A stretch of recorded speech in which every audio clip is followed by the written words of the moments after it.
ये वो मुकद्दस अमानतें हैं जिसके पीछे तमाम मुसलमान हैं। मुकद्दस अमानतें।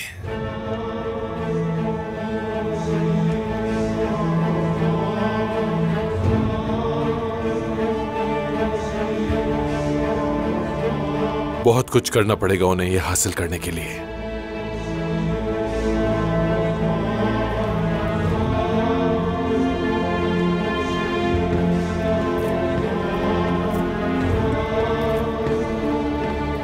वजीर, बच गए जनाब।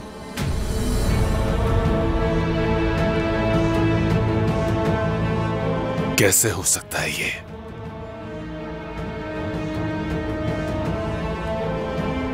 उन्होंने गलती की है तुम्हें बचाकर, वजीर उमर। अब मैं तुम्हें हथियार की तरह इस्तेमाल करूंगा। करासी सरदार और उस्मान सरदार के खिलाफ तुम्हें इस्तेमाल करूंगा।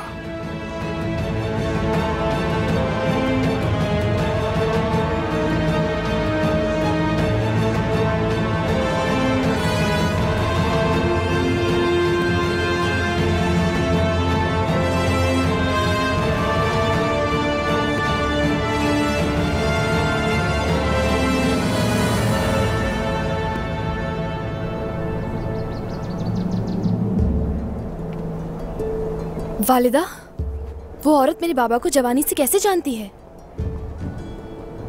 हो सकता है कि वो कोई उनकी दूर की रिश्तेदार हो। लगता है बहुत पुराने ताल्लुकात हैं। कैसे बड़बड़ा रही थी बेशर्म औरत।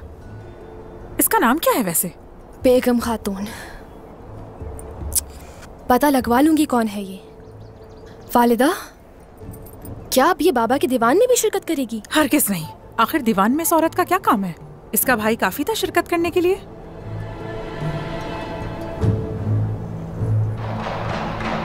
हमें थोड़ा इंतजार करना होगा, खुद ही पता चल जाएगा इसके मासी के बारे में। वालिदा, चलिए मेरे साथ, देखते हैं वो आपको देखकर क्या कहती है।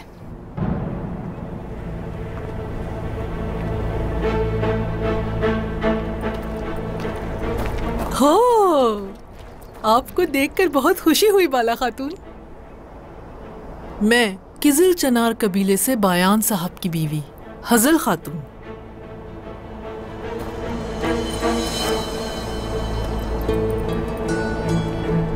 ख़वातीन, चलो जल्दी करो, तहाइफ लेकर आओ यहाँ। बहुत अच्छे, यहाँ रख दो।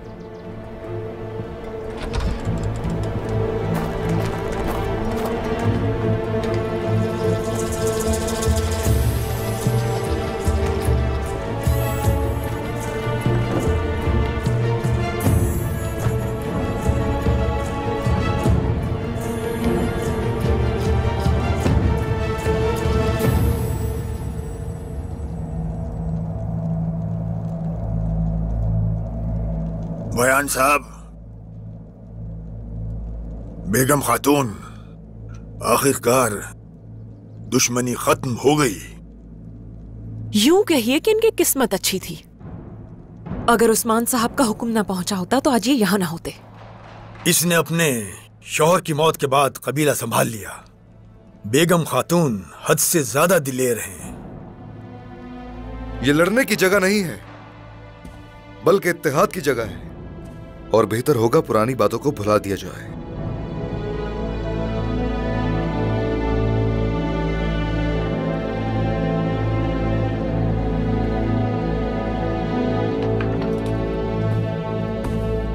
होशियार, उस्मान सरदार तशरीफ ला रहे हैं।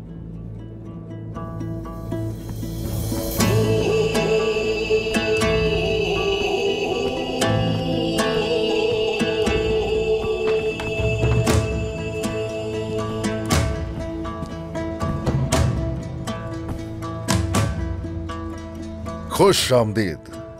बहुत शुक्रिया सरदार। बहुत शुक्रिया सरदार। तशरीफ रखिए।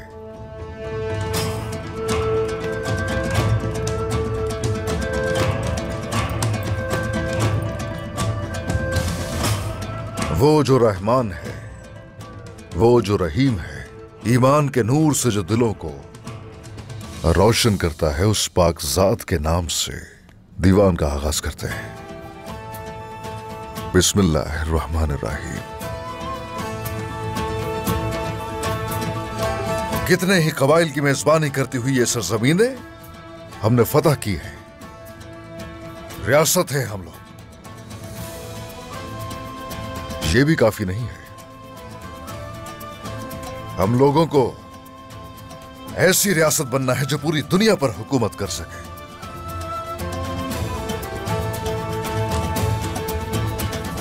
आपके दिमाग में क्या है जानता हूं मैं।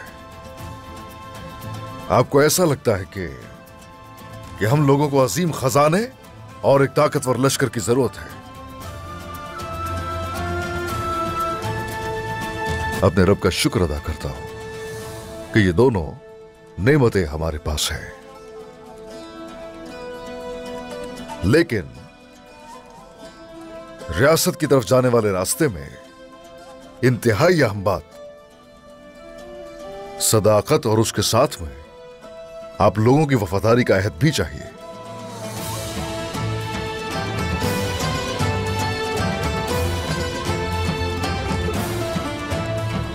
ये वाज़े है, हमें आपसे इसकी तवक्को है उस्मान सरदार। उस्मान सरदार, आपकी बैत के बदले में हमें मिलेगा क्या आखिर?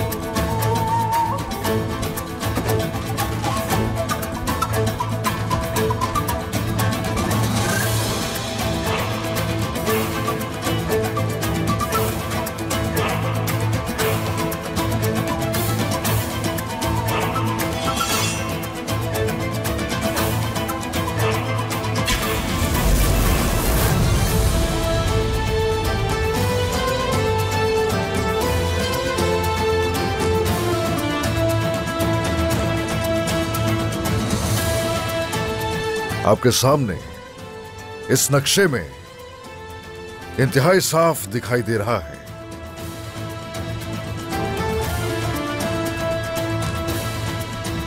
गौर से देखिए। जंग के साथ इन सरजमीनों और माले गनीमत का वादा करता हूं आपसे।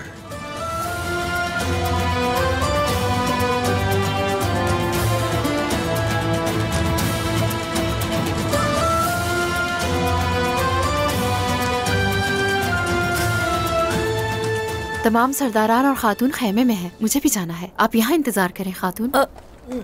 आप अपने खेमे में जा रही हैं, लेकिन वो बेगम खातून, मुझे यकीन है वो इस दीवान को बर्बाद करने के लिए कुछ करेगी। क्या बेगम खातून को जानती हैं आप? काश कि उस औरत को मैं ना ही जानती। किचली शाह के बाद उस औरत ने उनके तख्त पर कब्जा कर लिया है। मुझे लगता है बेगम खातून को आप पसंद नहीं करती। मेरी बेटी, तुम नहीं जानती, कोई भी उसे पसंद नहीं करता, कोई भी नहीं। उसका तो शौहर भी उसे बर्दाश्त नहीं कर सका। जिसकी उस जैसी बीवी हो उसके लिए मौत ही निजात है। केचली शाह से आपकी दुश्मनी है, ये बात हम अच्छी तरह जानते हैं। फिर आखिर आप ये सब क्यों कह रही हैं? बिल्कुल नहीं गोंजा खातून, उसने उस सरदार से शादी तो की, लेकिन उसका इरादा इससे कुछ बढ़कर था। मैं तो उसे उसकी जवानी से जानती हूँ। वो हमेशा बड़े ख्वाब देखती है, लेकिन सच कहूँ तो जो चाहती है हासिल कर लेती है। आपको भी अपने खानदान का खास ख्याल रखना होगा। बहुत ही साजिशी है वो खातून। एक सरदार की जगह ले ली उसने, तो अब क्या वो सुल्तान बनना चाहती है? ठीक है, जो कहा माना। हम अगर ये देख रहा हूं मैं कि इशारा जिन सरजमीनों का दिया गया है उनमें सिर्फ बाज़ंतीनी नहीं है, कारासी, जानदार और गरमियान भी शामिल है उस्मान सरदार। जब तक वो हमारी सरजमीन को नहीं पहचानेंगे वो लोग हमारा हदफ रहेंगे। ताकत का इस्तेमाल कैसे कर सकते हैं? अगर दुश्मनों ने मिलकर हमला कर दिया तो उनका मुकाबला कैसे करेंगे? क्या पता अब वो उस्मान सरदार के लिए कौन सी नई मुश्किल खड़ी कर दे। फिर तो बात करनी चाहिए बेगम खातून से। गोंजा, तुम इन मेहमानों का ख्याल रखना। ठीक है वालिदा।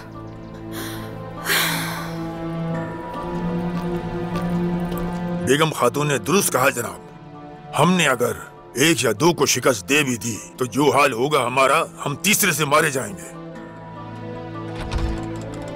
इस तरह की सूरत हाल परेशानी का बाहिस हो सकती है। आप परेशानियों के बीच में रहते हुए किस तरह परेशानियों से बच सकते हैं? इस जमीन पर राहत की उम्मीद कैसे रख ली बेगम खातून?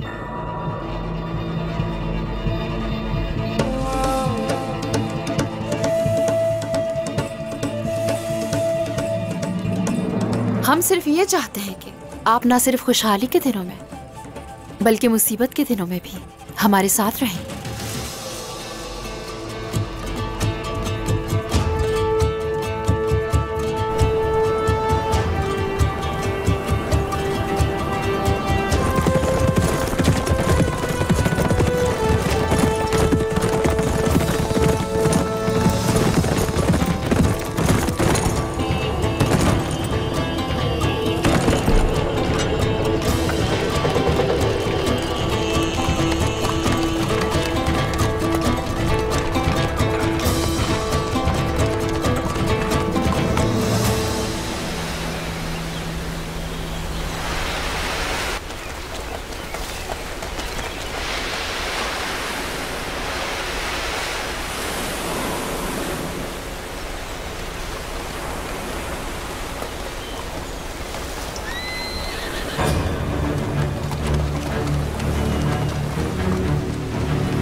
होशियार, वजीर हजरत तशरीफ ला रहे हैं।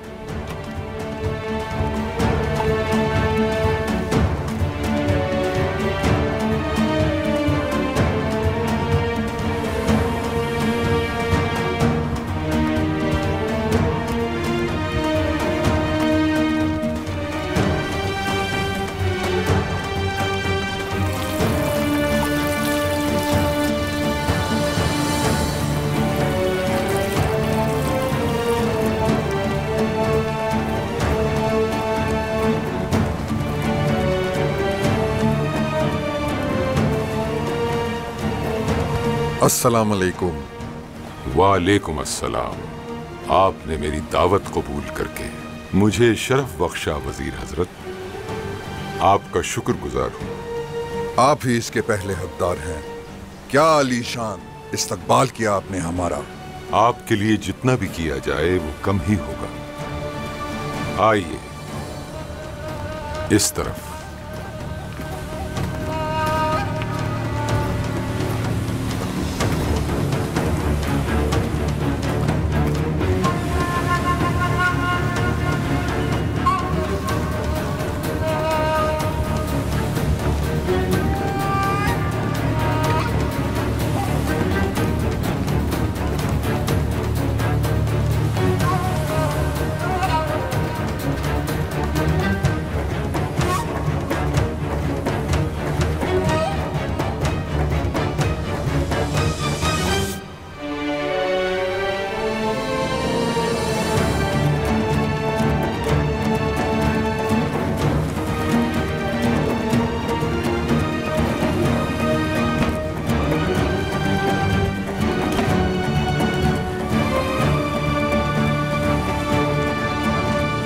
ये सरजमीनें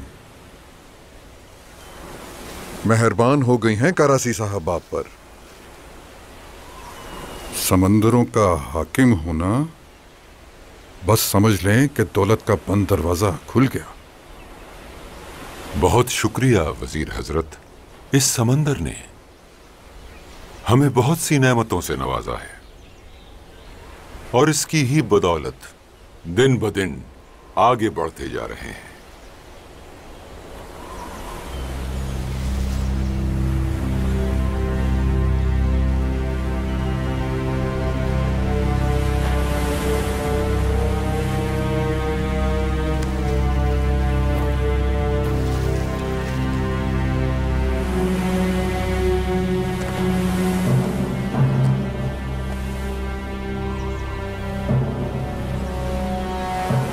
ये समंदर सिर्फ जमीनी दौलत के बारे में हरगिज नहीं है, समझ लीजिए।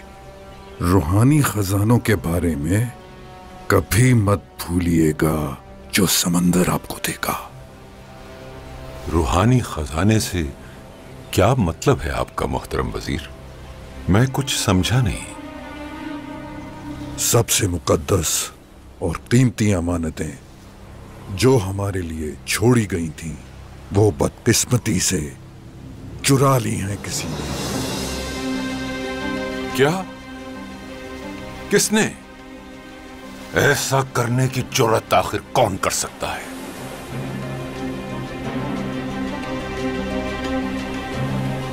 निशानात मुझे इन जमीनों की तरफ लेकर आए हैं। यहां आपके पास आने की भी यही वजह है।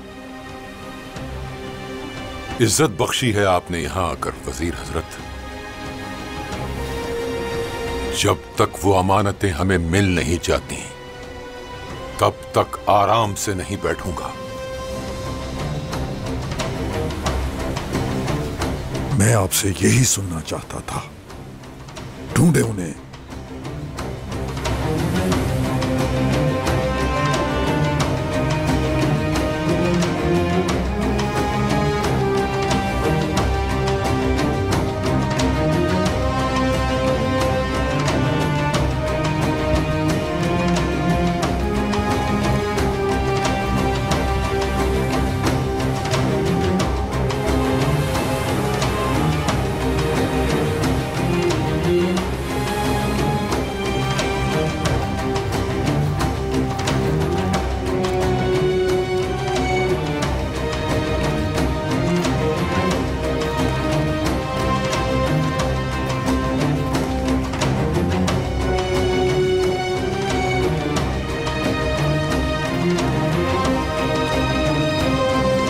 आपने मुझे इस शर्फ के लायक समझा।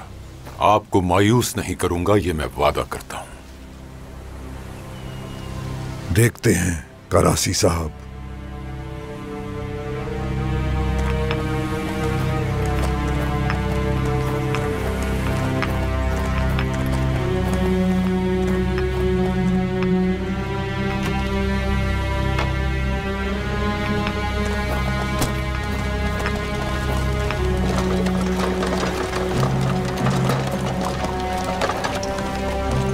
इस सरजमीन का जब मैं पसंदीदा आदमी बन जाऊंगा, उस वक्त दुनिया देखेगी करासी को। ये दुनिया समझ जाएगी, जल्द समझ जाएगी।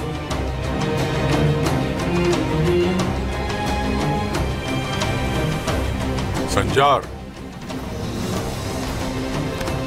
जी कहिए हजरत। वजीर उमर कारा गिजिस से होते हुए गर्मियान तक जाएंगे। सिपाहियों से कहो जब तक वो करासी सरहद पार नहीं कर लेते, उस वक्त तक उनके साथ रहे। जो आपका हुक्म।